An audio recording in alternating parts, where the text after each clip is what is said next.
نحمدہ ونصلی علی رسولہ الکریم اما بعد فاعوذ باللہ من الشیطان الرجیم بسم اللہ الرحمن الرحیم رب اشرح لی صدری ویسر لی امری واحلل عقدۃ من لسانی یفقہوا قولی رب یسر ولا تعسر وتمم بالخیر اللہم فقہنا فی الدین۔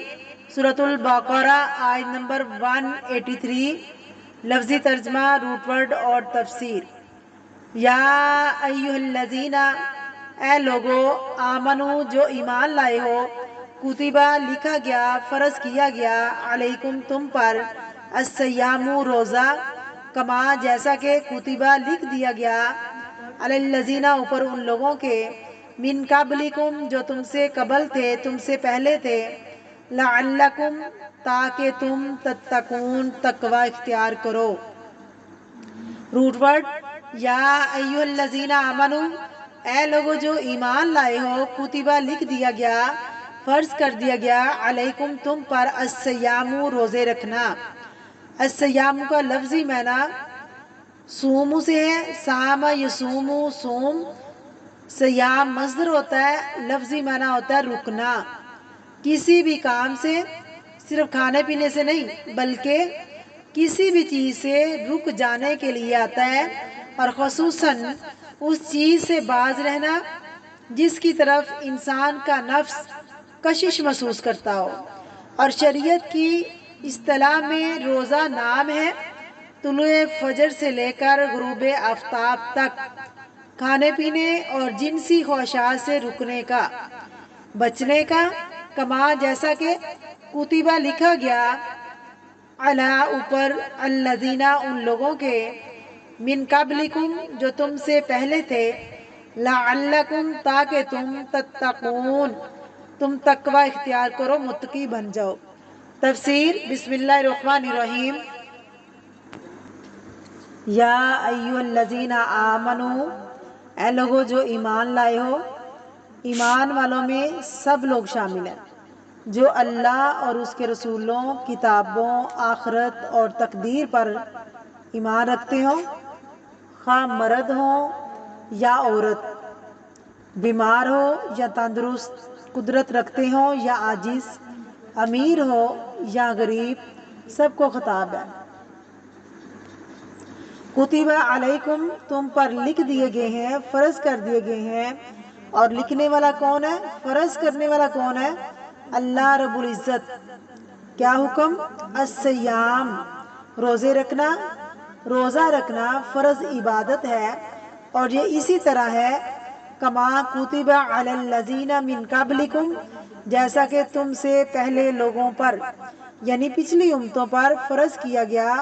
یہود و نصارہ پر بھی روزہ فرض تھا، اور اس سے پہلے بھی جو امتیں گزری، قوم نوح، عاد، سمود، ان سب کے اوپر روزہ رکھنا فرض تھا۔ گویا یہ ایسی عبادت ہے جو ہر دور میں فرض رہی ہے۔ کیوں فرض کیا گیا؟ لعلکم تتقون، تاکہ تم تقوی والے بن جاؤ، تاکہ تمہارے اندر تقوی پیدا ہو۔ پہلی بات، اس آیت سے روزے کی فرضیت پتہ چلتی ہے۔ دوسری بات، روزے کی اہمیت کیسے، یا ایھا الذین آمنو کہہ کر خطاب کیا گیا۔ پیچھے بھی یہ بات کہی جا چکی ہے، جو حکم یا ایھا الذین آمنو کہہ کر دیا جائے وہ حکم اہم حکم ہوتا ہے۔ تیسری بات، حکمت، صوم بھی بتائی گئی۔ مقصد کیا ہے؟ انسان کے اندر تقوی پیدا ہو، یعنی تمہیں بھوکا پیاسا رکھنے کے لیے روزے کا نہیں کہا گیا، بلکہ تقوی پیدا کرنے کی، صفت پیدا کرنے کے لیے حکم دیا گیا۔ اگر دیکھا جائے، مومن کی پوری زندگی ہی روزہ ہے، کیونکہ روزے کا لفظی معنی ہے رکنا، کسی چیز سے رکنا۔ اللہ نے جس سے روکا، اور کیا کرنا ہے، جو اللہ نے کہہ دیا وہی کرو، اسی کا نام عبادت ہے۔ اور ہم اسی لیے پیدا کیے گئے ہیں کہ ہم اللہ کے حکم کے مطابق اپنی زندگی کو گزاریں۔ اس کی شکلیں مختلف ہیں، کبھی نماز کا حکم دیا جاتا ہے، کبھی روزے کا دیا جاتا ہے، کبھی کچھ اور احکامات۔ تو ہماری ساری زندگی ایک طرح سے روزے کی مثال ہے۔